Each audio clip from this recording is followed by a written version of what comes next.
Et coucou, je suis ravie de vous retrouver aujourd'hui pour la présentation d'un nouveau jeu. Et aujourd'hui, il s'agit du tarot des symboles bibliques de Christine Benoît aux illustrations de Jean-Marc Misiacek. Je suis pas sûre de la prononciation, désolée, paru aux éditions Grancher, que vous pouvez retrouver donc au prix de 29 €. Donc comme vous pouvez le voir, c'est un sacré coffret, vraiment de qualité pour le coup, en plus avec ses jolies dorures, vraiment il est magnifique. On est sur un tarot de base, tarot de Marseille, inspiré donc de symboles bibliques, comme c'est indiqué dans le titre. Donc on aura beaucoup d'images en lien avec la Bible, l'Ancien Testament aussi. Mon petit conseil, si vous êtes débutant en tarot, ce tarot peut vous perdre un peu parce qu'effectivement on est sur une base de tarot de Marseille, mais j'ai envie de vous dire bien une base de tarot de Marseille qui est quand même assez personnalisée, puisque vous allez voir, donc on retrouve effectivement les 22 arcanes majeures, mais par contre au lieu de retrouver donc les 4 familles denier, bâton, coupe et épée, on va retrouver à la place, je vais vous montrer du coup le livret, comme ça vous allez voir un peu de quoi il s'agit. Donc on a ce beau dos de paquet, on a un livret qui est complet, qui est bien épais, donc vous allez voir vraiment chaque carte vraiment est très bien expliquée, il y a énormément de texte. Je vais vous faire un petit zoom pour que vous puissiez voir, hop, peut-être un peu plus facilement. Donc on a donc dans le sommaire à la découverte de soi, le tarot, les explications, nous avons les 22 arcanes majeures, donc ça c'est très bien. Ensuite en arcane mineur, on a la famille des événements, donc avec différents événements importants. Nous avons également la nature, avec les arbres, etc. Et là nous avons les animaux. Et voilà. Nous sommes à 78 arcanes, donc c'est pour ça on ne retrouvera pas une base classique du tarot avec les différentes familles mineures.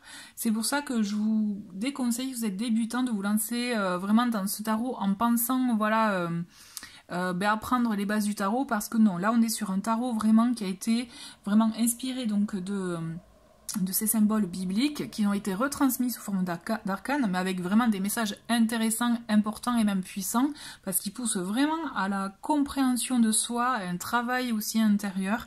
Donc vraiment, ce tarot est vraiment réussi pour ça, vraiment. Mais voilà, je voulais faire la petite quand même référence à, si vous recherchez un tarot pour vous lancer dans l'interprétation du tarot, je vous déconseillerais celui-ci par rapport à ça. Mais sinon, pour le reste, si vous voulez entamer un travail avec vraiment des recherches même sacrées, des messages sacrés, et des dessins vraiment dans l'ordre de la tradition, même voilà, en lien avec la Bible, etc. Là, clairement, vous serez vraiment ravis. Et je trouve que les messages sont très intéressants. Donc on a l'explication du dos de paquet, différentes méthodes de tirage, même si personnellement moi je vous conseillerais de commencer une carte par carte, parce que vous allez voir que l'explication de chaque carte est assez dense. Donc on commence avec la première carte, donc Ève, on a l'explication, donc Ève, la vie, puisque, hop, je me permets de vous montrer la première carte. Donc Ève, voilà, comme vous pouvez voir, on a le nom de la carte, donc la vie, et en cartouche on a des mots-clés, discernement, énergie, initiatrice. Donc ça donne déjà une piste quand on tire la carte, mais ensuite en parallèle, nous avons quand même beaucoup d'explications, puisqu'on a 4 pages et demie pour la carte de Ève. Donc on a la description de la lame, nous avons l'analyse de l'arcane, ce que voilà, ça évoque, l'étude du nombre, donc on a l'aspect numérologique, ça c'est vraiment, je trouve, intéressant.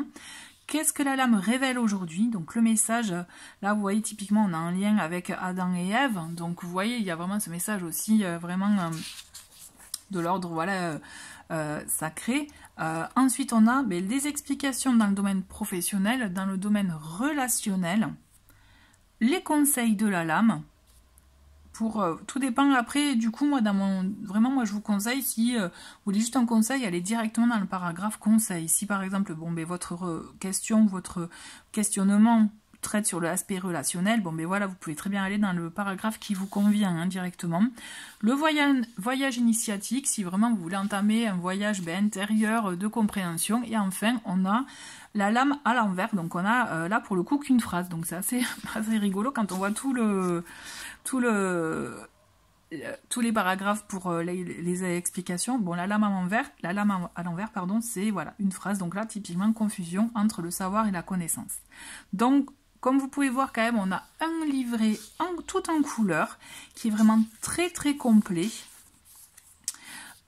Et qui est vraiment très qualitatif. Là, pour le coup, vraiment, vous allez chercher en profondeur des explications, des messages et surtout, voilà, en lien avec la Bible, mais aussi, voilà, avec beaucoup de symbolique. Comme là, vous voyez, on a le lait, le blé, la mandragore avec le côté plante, etc. Donc, ça peut être vraiment très intéressant et vraiment complet. On va voir ensemble les cartes. Donc, les 78 arcanes. On va aller voir ensemble et vous allez voir effectivement, moi personnellement, je vous avoue, je le vois vraiment comme plus un oracle qu'un tarot en fait. Mais ce n'est que ma vision à moi, ça ne m'engage qu'à moi. Donc Sarah, tout est possible, confiance, patience. Rebecca, puisqu'effectivement on sort vraiment du cadre d'un tarot traditionnel, hein, comme je vous le disais. Donc là, 4, normalement c'est l'empereur, donc là nous avons Léa, la patience. La veuve de Sarepta. Celle-ci, l'amour inconditionnel. Ruth. Pour la fidélité, donc Suzanne, la justice. Hulda, la vision juste.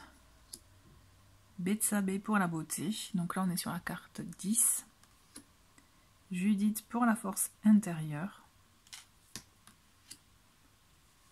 Anna, épouse de Toby, la tante. Donc vous voyez, après des fois, si vous voulez juste un message rapide, je pense que ça peut être intéressant de voir la Sarah, épouse de Tobias la mort, mais blocage changement. Ça peut être juste, vous voyez les mots-clés, vous voyez comment ça fait écho en vous aussi par rapport à ce que vous vivez, vous traversez. Donc Jézabel, le pouvoir. La fille de Jephthé.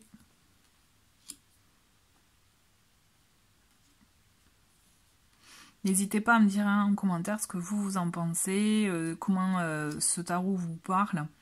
Rachel, l'amour. Déborah, le jugement. Et la reine de Saba, l'accomplissement. Succès, ouverture sur le monde. Donc on reste effectivement avec les codes du tarot, hein, avec la carte du monde, là c'est le 21, succès, ouverture au monde, on est vraiment dans les codes du tarot, mais effectivement, voilà, avec une autre vision, l'ange. Et donc là, nous entamons du coup les mineurs, donc là, de mémoire, ce sont les événements. Donc la création du monde, le déluge et l'arche de Noé, Tour de Babel, l'épreuve d'Abraham. Donc vous voyez, on a vraiment des événements spécifiques de la Bible. Hein. Édipe, plaie d'Égypte.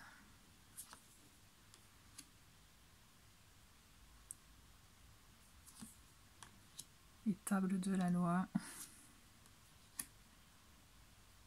La conquête de Jéricho. Samson trahi par Dalila. David contre Goliath, pardon. Donc là, c'est vrai que ça peut être un bon moyen aussi hein, de revoir finalement ces événements-là de la Bible d'une manière, peut-être d'une manière plus ludique. Donc la Torah en carte 37, retour d'exil et domination perse. La domination grecque.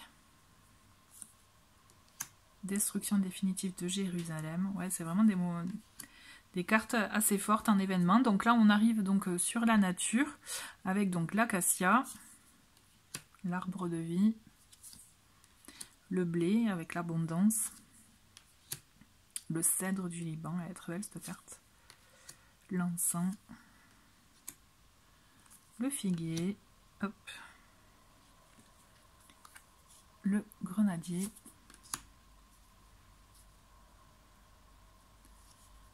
l'herbe amère, l'huile,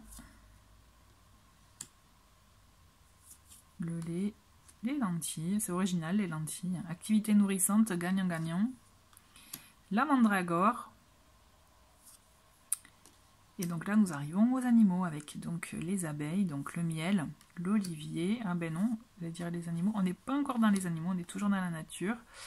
L'or, le palmier.